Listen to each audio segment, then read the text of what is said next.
Did you know that you can grow your own garlic from your own garlic? Here's how you do it. I grew my own garlic and I braided it too. Instead of eating it all though, I saved some so that I can use those bulbs for my next year's harvest. If you didn't grow your own garlic, that's okay. Just go to the local garden center and buy some seed garlic. Now, I highly suggest giving it a quick Google when you are supposed to plant your garlic in your particular area. It varies by area. For me, it's late October. I'm in early November, but I am planting in a Vegepod. I'll explain later. It's important to pick garlic bulbs that are nice and big and healthy too. No wimpy bulbs for garlic planting. I'll explain in a minute, but the bigger the garlic bulb, the better. Make sure the papery skin on the outside is still there. Now the fun part, pulling the garlic bulbs apart. And this is when you weed out the weakest links. Anything that looks like it doesn't have the papery skins on it, or anything that looks like it's a little bit rotted out, like brown spots or anything like that, you want to go ahead and put in a pile for you to eat, but not to plant. Because what will happen is you will plant them and they will rot before they develop into big old nice fat bulbs, which is what you want. That's why you want to be so careful when you're pulling them apart. You don't want to pull off the papery skins. It's not like when you eat it and you want to peel it all off. Remember, you're going to be planting these cloves in soil that's going to get wet and moist, and you want to protect it, so leave it on. After you've weeded out the ones that you don't want to plant at all, the next thing you want to do is sort by size.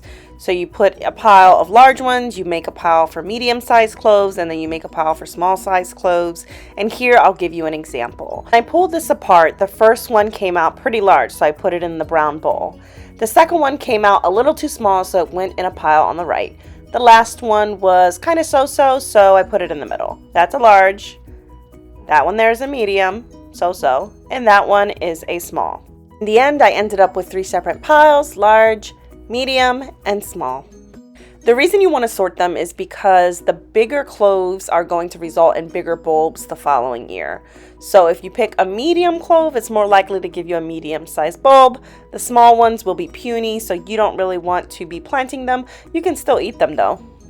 So I grabbed my biggest garlic bulbs and I went outside to my raised garden bed. In this case, I plant mine in a Vegepod. So the thing about garlic is it likes really fluffy soil, which is easy to do in a Vegepod because a Vegepod is filled with potting soil.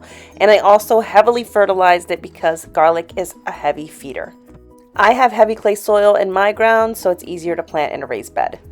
I plant my garlic about 4 or 5 inches apart in kind of a zigzag pattern. Well, actually, it's more like a square with a dot in the middle.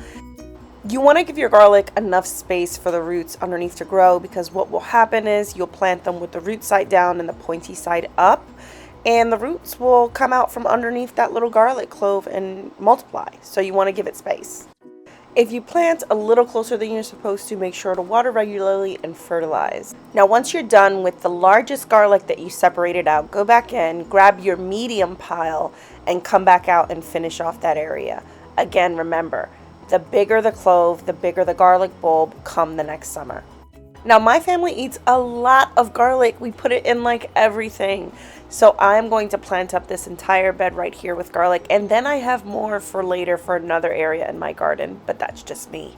When I'm done the medium-sized ones, I'm going to go back in and I'm going to go to the small pile that I have. Now, I'm going to sift through this pile very carefully and try to look for the biggest, healthiest looking ones in the small pile.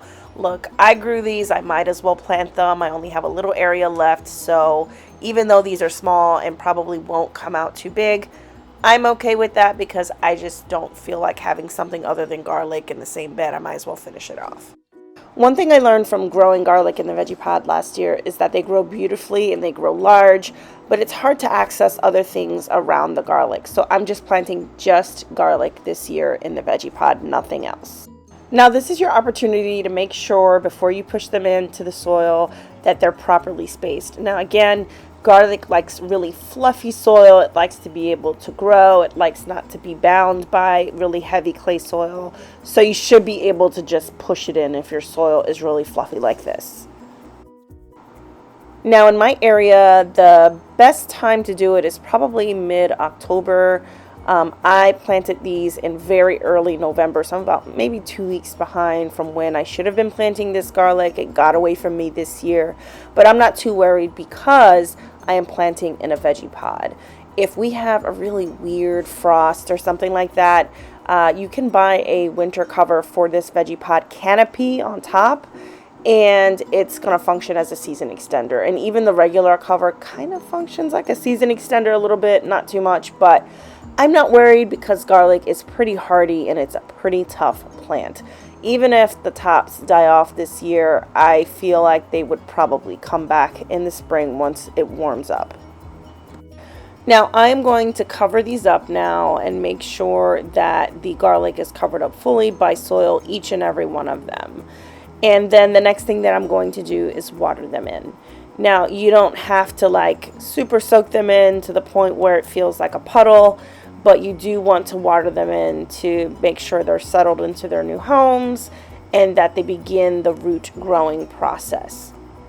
Now, I promise you guys, the planting process for garlic is the hardest thing about growing garlic. After this, all you have to do is watch it, fertilize it, and water it. And then around 4th of July, you would be harvesting the garlic and curing it. And I already have a video on how to harvest and how I cured my garlic last year. The only other thing is if you have a hard neck versus a soft neck, you will enjoy some scapes a few weeks before they're ready to harvest in July. But that's it, guys. Thank you for watching Forever Blooms. Tune in to my videos on YouTube and Instagram, and I'll see you next time. Bye.